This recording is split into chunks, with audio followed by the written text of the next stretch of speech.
Good morning, Thailand. My name is Alex, and I have some news updates for you from around the land of smiles today, this Wednesday, November 27th. Now, today we'll be talking about the alarming rise in bus accidents in Thailand, a well-deserved Emmy win for a rising Thai star, and a little later, some arrests that have been made in the Laotian alcohol poisoning scandal. Now, unfortunately, we have to do our first story, which takes us all the way over to Wales, where a 7-year-old boy has been killed by his Thai mother.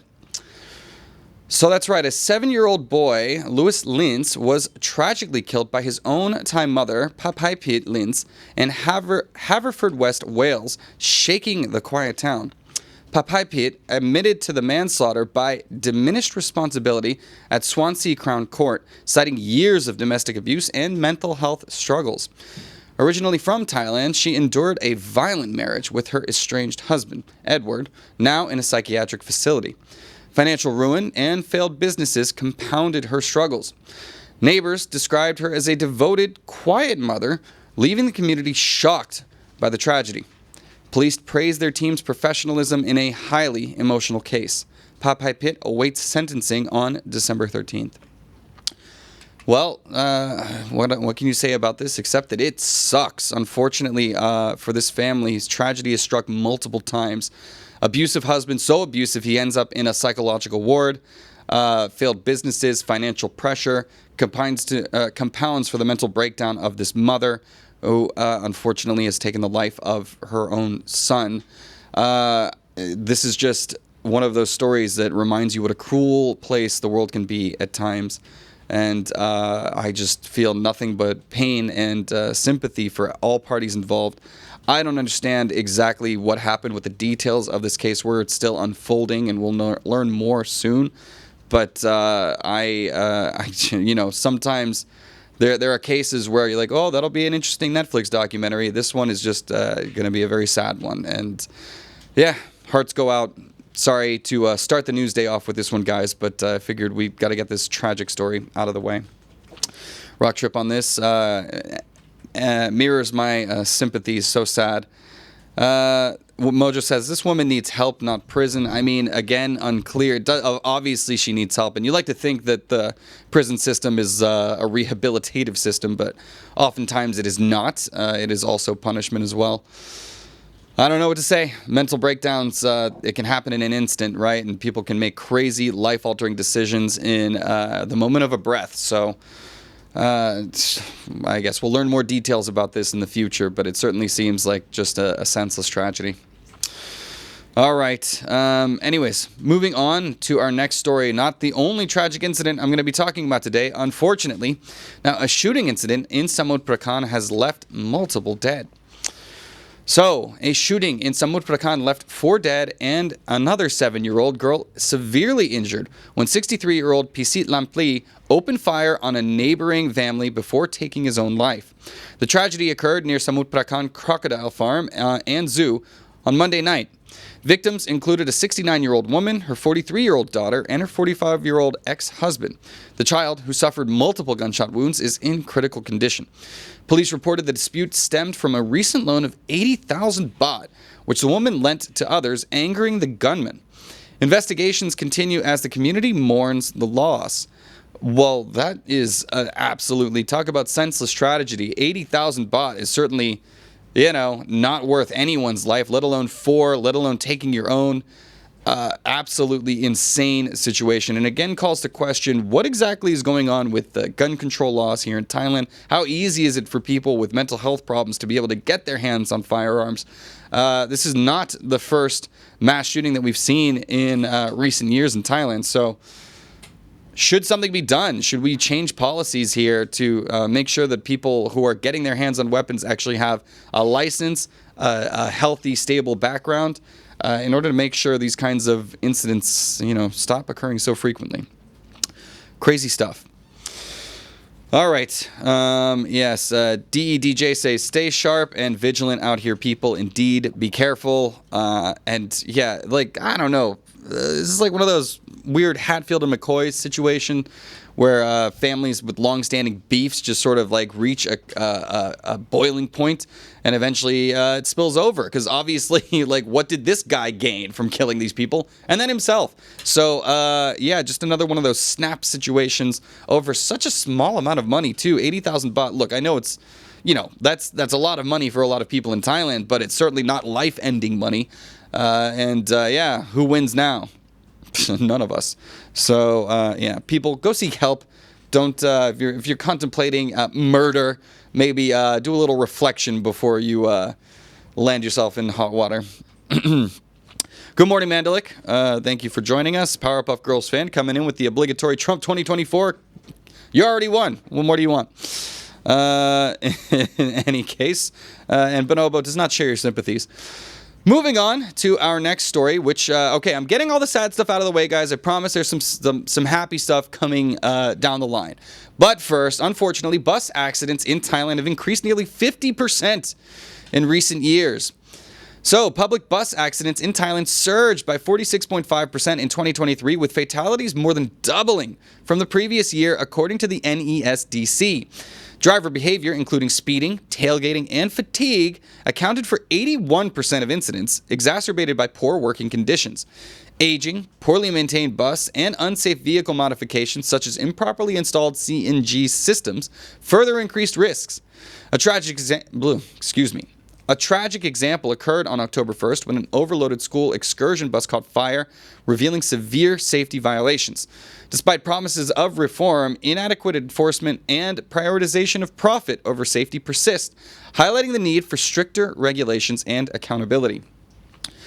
Well, obviously, we all saw as Mudeng was making international headlines, unfortunately, this bucket of cold water was dumped on the Thai national spotlight with the tragic incident that killed more than 20 students in a bus accident that was obviously modified incorrectly and improperly, and again highlighting these bus companies' desire for profits over the safety of the customers that they are entrusted with.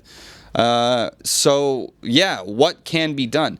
The Prime Minister has come out and talked about needing more accountability and upping the regulations, but unfortunately, we haven't yet seen a lot of these things being implemented. So I would like to see this taken more seriously because, yeah, I've been on Thai buses before too. So I got skin in the game, and as I'm sure many tourists who come to Thailand have as well. Be careful. I don't know. Get some smelling salts for your bus drivers, apparently, since they're being overworked. And yeah, let's keep a little pressure on this because it will mean we all live in a safer environment here in Thailand. All right. Okay, moving on. Yeah, Mandalik says, think in Thailand buses are competing with motorcycles. Indeed, this is everyone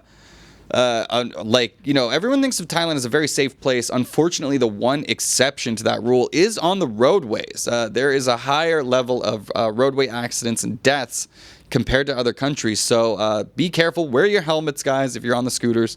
Just defensive driving. A tale as old as time. Just don't go crazy out there. Okay, cool. Now, moving on to our next stories. Oh, yeah, Mojo says of the last story, what happened to the good old days when truckers used to just take speed? I think that's actually part of the problem here. Yaba, working way too long of hours, and eventually, yeah, those highs run out and lead to more erratic behavior and unsafe driving conditions, Mojo. So, indeed. And Elliot says tour coaches should be modernized. I am inclined to agree with you, especially since it seems like a lot of them, they're modifying them with extra gas tanks, right? So that they don't need to make as many stops so that they can make more trips. And unfortunately, that means when you get into one of these accidents, you're much more likely to go up in flames and an explosion, and then people can barely escape. There was another recent incident where everybody was, thank God, off the bus having lunch somewhere when their bus caught fire and all of their belongings were completely destroyed. But yeah, that was just, one bus stop away from being yet another massive tragedy. So we're dodging bullets out here right now. Hopefully the government can get a control on things. And yeah, maybe the trains can get better. Wouldn't that be nice, Alpha Bravo? I would love that. Bonobo asks a quick sidetrack question. Is the South still dangerous with insurgency? Sort of. It's the only place in Thailand that has problems. There have been some roadside bombings recently, but typically still, safe compared to other places where you see more radicalized insurgencies and more prevalent insurgencies in the South Pacific. But still a travel advisory, I would say. Yes, bus drivers in PKK drive quite reckless. I am inclined to agree. I don't know. Something's got to be done. All right, moving on to our next story, we're going to be talking about drug smuggling. A little bit lighter. A British man has been busted for smuggling cannabis in order to clear his debts.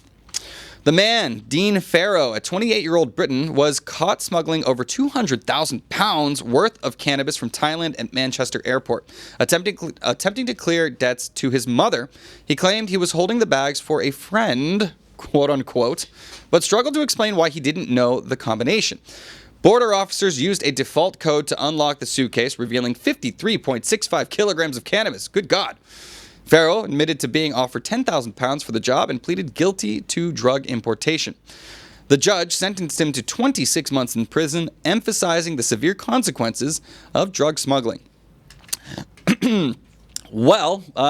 Don't do it, guys. All right, so there's something you learn about in Thailand. You can actually travel on domestic flights with small amounts of cannabis, I believe up to 5 grams. Don't be smuggling down here as well. But taking them on international flights is going to land you in hot water, and it does seem to be there's a high amount of people trying to do this heading into the UK. We've covered stories like this multiple times in the past months, which makes you wonder how many of them are actually getting through the cracks. And also raises the question of, hey, UK, if the demand is so high and other developed nations have actually legalized this substance, maybe you should think about doing it rather than imprisoning people for 2 years, which is another drain on the system, I think. Obviously, this man's debts are not going to be cleared while he's in prison. He's not going to be able to work it off. Maybe reconsider your policies. I don't know. My 2 cents. But what are your thoughts, guys? Should the UK revisit this, especially in the wake of all of these smuggling cases coming out of Thailand? Let me know in the comments. All right. Alpha Browser. Bonobo says, does Britain still not have legal weed? Yeah, I know. And I talk to people from England here all the time. I do comedy shows and cannabis dispensaries. I've actually kind of given up smoking a little bit lately, but every time I run into British people, they're like, yeah, of course we smoke all the time in England. And I've heard that London just smells like weed all the time too, similar to how New York smells. Pretty strange that a country with such a high demand still has not broached this subject politically. Alpha Bravo has mentioned, yes, of course, Germany has, Spain, places that Thailand, of course, British people love to go to these places. Unfortunately, they have not conquered this hill in their own land, so pretty weird. Danny Fan gave up on November 2022. Congratulations. Hey, nobody likes a quitter. Just kidding. It's a good thing. I think I'm off for like 6 months now. So, yay me. What does that mean? I'm drinking more. All right. Okay. Moving on. Let's get into our next story. Okay, here are the fun stories. I told you I was going to brighten your day at some point. But this one is just so weird to me. Let me know your thoughts on this, guys. Mascot Celebrities. Let's get into this. An Aussie man has gone viral in a conversation with the one and only Butterbear. That's right, an Australian man melted hearts on Thai TikTok after a video of his adorable chat with Thailand's mascot, Butterbear, went viral. Shared by his Thai girlfriend, Kai, the clip shows the man warmly introducing himself to Butterbear in a mix of English and polite Thai, praising her dancing skills and expressing their shared admiration. The couple had visited Butterbear's M-Sphere store in Bangkok and proudly showcased Butterbear dolls they purchased. The video call was part of a special fan event where lucky fans could chat with the mascot. Thai netizens praised the man's clear and kind communication, celebrating Butterbear's growing international fan base. What? Sorry. Okay, so I have actually seen this in action. I've been to M-Sphere. I believe Butterbear comes through every Sunday. I swear to God, it is like watching, it's like if Lisa from Blackpink showed up. There are hundreds of people standing around waiting. The bear, could be some, a 60-year-old cigarette smoker in a girl bear mascot, for all we know, pulls up in a limo, okay, and jumps out of the car and just starts waving at everybody, and people go absolutely insane. I don't know. This is where I feel like I'm getting old. I don't understand it. But yeah, are you a fan of Butterbear? And would you wait in line to get your chance to have a chat with her? Please let me know in the comments. I am, maybe I'm losing touch with the youth. I used to be with it, but then they changed what it was, and now it scares me. It'll happen to you. Name that quote. Where am I coming from, everybody? Let me know. Danny Fan says, never heard of it. Now you have. Congratulations. Welcome to Thailand. This is a big deal here. What else are we talking about? Yes, but copies never aren't they copies of Valeros? What are we talking about? All right, I'll get to this at the end. I got more news to do. All right. More good news coming out of Thailand. We're talking about Netflix. I don't know if you guys are catching any of the stuff that is being produced on Netflix lately, but Thailand is pumping out the content, going for that soft power. So, Thai actress Chutimon, known as Aukbab, made history by winning the Best Performance by an Actress Award at the 52nd International Emmy Awards for her role in Netflix's Hunger. She is the first Thai actress to achieve this prestigious accolade. Hunger, a gripping story of ambition and fine dining, features Aukbab as Oi, a street food chef navigating the intense world of hot cuisine. The film became a global Netflix hit in 2023. Competing against strong international nominees, Aukbab's Emmy win highlights her talent and brings global attention to Thailand's thriving film industry. That ain't no lie, man. Thailand is hot these days in terms of its movie production. It's not just Thai productions, especially that are, Netflix is investing a lot in that, but also tons of Western productions have now moved over here. So we're going to be seeing season 3 of The White Lotus taking place over here. Not only that, obviously White Lotus, exotic locations, they love that, but Alien Earth. I was just talking with somebody who was familiar with the production of Alien Earth, which is the big new franchise series coming from the Alien universe, where many of the stories are taking place in what will be called, spoiler alert, New Siam is the city that a lot of the story will be taking place. So tons of soft power coming out of Thailand, coming through the film production industry. Seems like Thailand is on the map, and that's a good thing. So yeah. What are your thoughts on the future of the Thai film industry? Please let me know in the comments. Yeah, great movie. Parts of it was shot in my What? Shot in your condo? You mean your condo complex, right? Not your actual house. Like you're just sitting there eating cereal, watching them. Ooh, behind the scenes. But congratulations. It's pretty cool to see when things are filming on set. I've been on a couple of sets seeing the film production go, and I don't think they were as high budget as Hunger was, but pretty cool to see it happening in places that you're familiar with. So when you actually watch the movie, you're like, I live there. It's pretty cool. All right. Yeah. Oh, and Mojo says Lalisa is on White Lotus. Hell yeah. Like they know how to work that. Also, I believe Walter Goggins, one of the hottest TV actors right now, obviously famous from his recent turn as the Ghoul in Fallout for Amazon Prime. So, yeah, the stars are coming out to Thailand, baby. And why not? It's a great place to be. Aukbab Chutimon. Thank you, Mandalik. You should have seen her last name. My God, it was a mouthful. All right. Condo rooftop. Oops. Count it. You're good.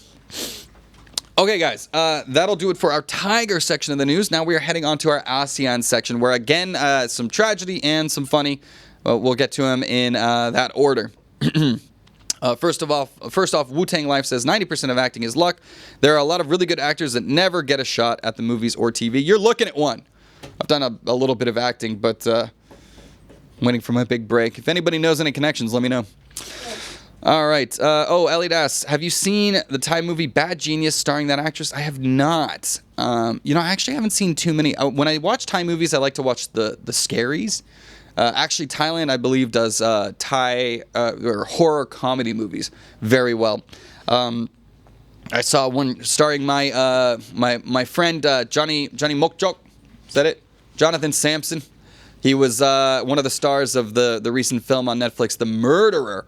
So, yeah, give that one a go if you haven't seen it yet. Pretty funny production, that. But, no, I got to give it more of a go. It's, that's it. Oh, and yes, and of course, the harder you work, the luckier you get.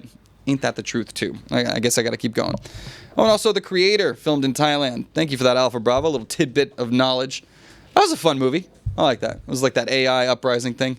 The only thing I don't like about that is, look, I don't like David Washington. I'm sorry, dude. Like, I feel like, he's Denzel's son. Obviously, we have a Nepo baby on our hands. He picks good projects. I like that. I just think that he's, a little bit of a wooden actor. All right. Anyways, I shouldn't throw so much shade. Love you, David Washington. Sorry about that. I think I like your taste in movies, at least. All right, moving on. Now, our next story, unfortunately, we have to go... onto our ASEAN Now section, and this has been big international headlines for the past week coming out of Laos. Now, multiple arrests in the Laotian alcohol poisoning case have been made. 8 staff members of the Nana Backpacker Hostel in Vang Vieng, Laos, have been arrested following a suspected methanol poisoning that killed 6 foreign tourists and hospitalized 12 others. Among the deceased were Australian teenagers Bianca Jones and Holly Bowles, a Danish pair, an American, and a British lawyer, all allegedly poisoned by tainted drinks. Investigators found methanol in the beer and spirits served at the hostel, which offered free shots on November 11th. Reports claim staff delayed emergency responses, dismissing severe symptoms as quote-unquote panic attacks. The Laotian government has pledged a full investigation to ensure justice and improve tourist safety. Yeah, this is one of those situations where, all right, look, we've all seen people get too drunk before, and then you're like, he'll be fine, he'll sleep it off. Apparently not in this case, and it's especially egregious considering I'm assuming somebody knew that they were selling tainted alcohol and giving people tainted alcohol, then seeing these symptoms, and then being like, nah, forget about it, don't worry about it. So, glad to hear that 8 arrests have been made. What exactly the charges will be remains to be seen, but I imagine that Laos is going to want to throw the books at these guys because, Laos is, tourism is important for Laos, even though it's a very small economy. And, this is making headlines for all of the wrong reasons. So ensuring the safety of the tourists is going to be a big deal, and this is going to play a major role in the future of the tourism industry over there. Hearts go out to the families, obviously. Nobody expects to, get some free shots and then wind up dead. So hopefully they can find justice and a little bit of peace in what happens in the fate of the people responsible for this irresponsibility. Tough stuff. All right. Anyways, I'm going to move on quickly from that story to this one's fun, crazy. I don't know. You guys tell me. But there is some controversy happening at the very tippy top of Philippine politics. Now, this Philippine death threat controversy amongst the top politicians over there has escalated legally. So, Philippine Vice President Sara Duterte has been summoned for questioning by the National Bureau of Investigation after stating she had contracted an assassin to kill President Ferdinand Marcos Jr. and his family if she were to be killed. Duterte claimed her remarks made during an online press conference were a conditional act of revenge, quote unquote, whatever that means, and accused the administration of twisting her words. This marks the latest clash between the estranged political allies whose families were once aligned. Marcos vowed to address such reckless threats, while Duterte, facing charges of grave threats and potential anti-terrorism law violations, said her comments were taken out of context. I don't know what context are we talking about? If he kills me, I'm sending assassins to kill his whole family.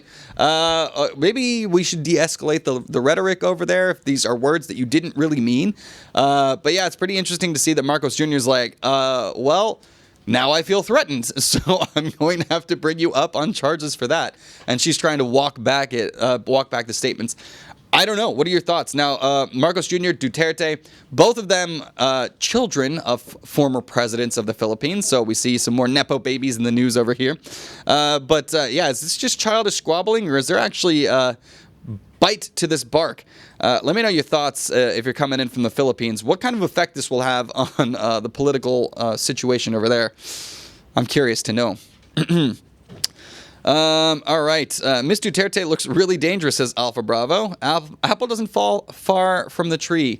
Indeed. Yeah, obviously Duterte famous for his extrajudicial, I always struggle with that word, killings of many suspected drug dealers. Yeah, heavy crackdowns in the Philippines on drug dealers. It's a common rule in politics. Create an enemy, even if there isn't one, and that diverts attention from whatever you've messed up or whatever you're doing wrong. Whether that's, immigrants or China or terrorism or something like that. Obviously, there are some real threats there. Obviously, there were drug dealers in the Philippines, sure, as there are everywhere. But making mountains out of molehills is good political strategy. And here we see she made a mountain, and now she's going to have to lie in the bed that she's made. We'll see. I don't know. I'm curious if this actually amounts to anything. Mojo says, entitled kids thinking they can just say and do whatever they want. Yeah, and maybe there will be consequences because she's trying to walk it back. But what's said has been said. We'll see. Alpha Bravo says that video with Mr. Duterte threatening that journalist to shoot her himself was quickly deleted everywhere. But I saw it. You can't delete the internet. Ain't that truth? Hopefully it stays a peaceful country indeed. It does seem like most of the fighting is happening at, the high levels. What happened to the good old days when generals would go out there and fight themselves rather than sending the armies against each other? Let's bring back gladiator battles for politicians. What do you say? Who's with me? Oh God! All right, don't take that out of context. Okay, I might end up in Philippine jails. Moving on. Okay, I have some good news, guys, for anybody who loves to travel around Southeast Asia, as now cross-border bus services are re-entering service between Thailand and Cambodia. Thailand and Cambodia are resuming cross-border bus services for the first time since the pandemic, reconnecting Bangkok with Phnom Penh and Siem Reap starting November 29th. Operated by Thailand's transport company and Cambodia's Viriak Buntam Express company, the route passes through the Aranyat Pratet checkpoint. Sorry, this was supposed to be Jay's story. Daily buses between Bangkok and Phnom Penh will take 11 hours, costing 900 baht. A little long, but a little cheap. While the Bangkok-Siem Reap route takes 7 hours and costs 750 baht. This partnership aims to boost tourism during the high season, offering travelers an affordable and efficient way to explore cultural and historical attractions like Angkor Wat. Yeah, lovely. Well, obviously, I've done this news with the rise in bus accidents, but I'm telling you, they're going to get that under control, hopefully. And stories like this, really a boon because, it's not just international tourists that come here. Like, obviously, they come to Southeast Asia. Usually there is a tour set up. People want to see multiple countries, multiple countries when they come to this region of the world. And it's services like this that make it possible for a lot of the people traveling on a budget to be able to do that. So I think this is good news, especially for people who want to see some more of those historical sites like Angkor Wat. Congratulations. More cooperation between countries in Southeast Asia is always an encouraging sign. Will you take the bus? Let me know in the comments. Alpha Bravo says, looks like a nightclub inside. Indeed. Yeah, you got a party on your way. Party bus to Cambodia. It's a holiday in Cambodia. One night in Bangkok. See, we got songs for all of them. Moving on, our last story of the day is a fun one, a weird one. It's coming out of South Korea. Now, a South Korean man faces jail time for what? Gaining too much weight. Now, why? A South Korean man was sentenced to a suspended 1-year prison term for deliberately gaining over 20 kilograms to avoid active duty military service. With advice from an acquaintance, the 26-year-old doubled his food intake, quit his job, and reached 105 kilograms, qualifying for a less demanding social service role during physical exams. Both men received suspended sentences for violating military service laws. Military draft dodging is a sensitive issue in South Korea, where all able-bodied men must serve due to tensions with North Korea. Common evasion tactics include extreme weight changes or neglecting medical treatments. I don't know. It's one way to do it. Better than bone spurs, I think. Yeah, but that's it's a controversy in Thailand, or in South Korea, excuse me, as it's required service, 2 years. BTS did it, so do you. And it kind of sucks. Obviously, the ever-present threat of North Korea is always there, so that weighs heavily on the minds. And people utilizing these sneaky tactics to get out of it are, not really kosher, so to speak, over there. So, I don't know. And now, especially North Koreans are getting active duty with their alliance with Russia and seeing action in Ukraine. That could make North Korea a little more trigger happy. But yeah, I don't know. What are your thoughts? Should there be, these guys were clever. They intentionally did it. But what should be the excuses or exemptions for getting out of military service over there?